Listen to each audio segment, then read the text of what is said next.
किसी ने बड़े कमाल की बात कही है कि हीरा परखने वाले से ज्यादा पीड़ा परखने वाला महत्वपूर्ण होता है, क्योंकि असल जिंदगी में पीड़ा परखने वाला ही जौहरी होता है।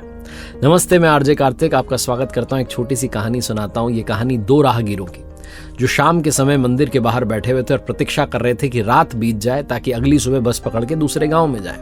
पुराने जमाने की कहानी है। तभी अचानक से बारिश शुरू हो गई। दोनों को बड़ी जोर की भूख लग रही थी। दोनों के पास में रोटियां थी। पहले के पास में 3 रोटियां थी, दूसरे के पास में 5 रोटियां थी। दोनों मिल बैठ करके जो है भोजन करने ही वाले थे। 4-4 रोटी बांटने की सोच चुके थे। तभी तीसरा वहां पर राहगीर आ गया। उसने कहा, मुझे बड़ी जोर की भूख लगी है, क्या मैं भी आपके साथ में खाना खा सकता हूँ? मुझे भी कल सुबह की बस यहीं से पकड़नी है।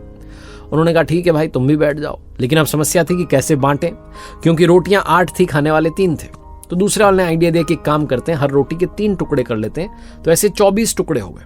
तीनों ने 8-8 टुकड़े बांट लिए, आराम से भोजन कर लिया। वहीं मंदिर के प्रांगण में विश्राम किया।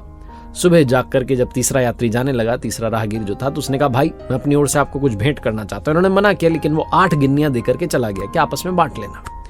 अब दोनों जो थे बांटने के लिए तैयार थे। तो दूसरे वाले ने कहा, बड़ा आसान है, 4-4 गिन्नियां रख लेते हैं।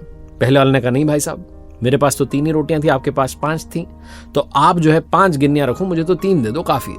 उसने कहा, नहीं ऐसा नहीं होता, 4-4 बांटेंगे। तभी मंदिर के पुजारी जी आ गए। ये झगड़ा चल ही रहा था। पुजारी जी ने पूछा, भाई क्या बात है? तो इन्होंने बात बताई। पुजारी जी ने कहा, एक काम करते हैं, मैं भगवान से ही पूछ लेता हूं कि इसका फैसला क्या होगा, इसकी गणित क्या बैठेगी। पुजारी जी अंदर गए, पूजा की, उसके बाद ध्यान में बैठे।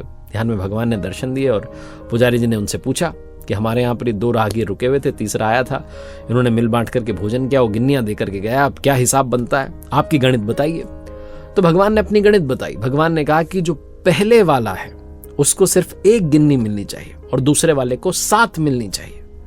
पुजारी जी ने कहा, ये क्या आप बता रहे हैं, ये कौन सा गणित हुआ? तो भगवान ने समझाया कि पहले वाले के पास में 3 रोटियां थी, उसने जब टुकड़े किए तो 9 टुकड़े हो गए। 8 टुकड़े तो उसने खुद के लिए रख लिए, खुद खा लिए। 1 टुकड़ा उसने सिर्फ दान किया। दूसरे वाले के पास में 5 रोटियां थी, यानी कि 15 टुकड़े हो गए। उसने 8 जो टुकड़े थे अपने पास रख लिए, 7 उसने अपनी ओर से दान कर दिया, इसलिए उसका हक 7 गिन्नियों पर बनता है। पुजारी जी का जब ध्यान टूटा, वो बाहर आया, आकर के उन्होंने निर्णय सुनाया। तो दोनों ने भगवान के निर्णय को स्वीकार किया। पहले वाले ने सिर्फ 1 गिन्नी रखी, दूसरे ने 7 रखी और वहां से चले गए।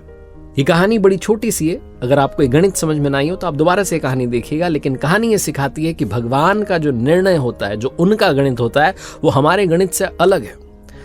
हम तो सांसारिक दृष्टि से देखते हैं, प्रभु का निर्णय कुछ अलग होता है। जो त्याग की भावना रखते हैं, भगवान उन पर जमकर कृपा बरसाते हैं। लेकिन आज के जमाने में कुछ लोग तो सिर्फ इसलिए डोनेट करते हैं ताकि दुनिया में दिखावा हो जाए कि हमने दान किया है।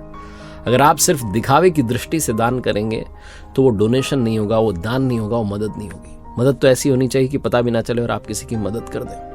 एक बार फिर से वही बात कहूंगा जो हमेशा कहता हूं, कर दिखाओ कुछ ऐसा कि दुनिया करना चाहे आपके जैसा। याद रखिए, हर सोमवार सुबह 9:30 बजे मेरे साथ देखिए एक नई कहानी। और हाँ, मैंने अपनी ऑफिशियल वेबसाइट लॉन्च की है जिसका URL है www.rjkartik.in। जाइएगा, कुछ कोर्सेज वहां पर मैंने लॉन्च किए, आप देखिएगा, आपके काम आएंगे।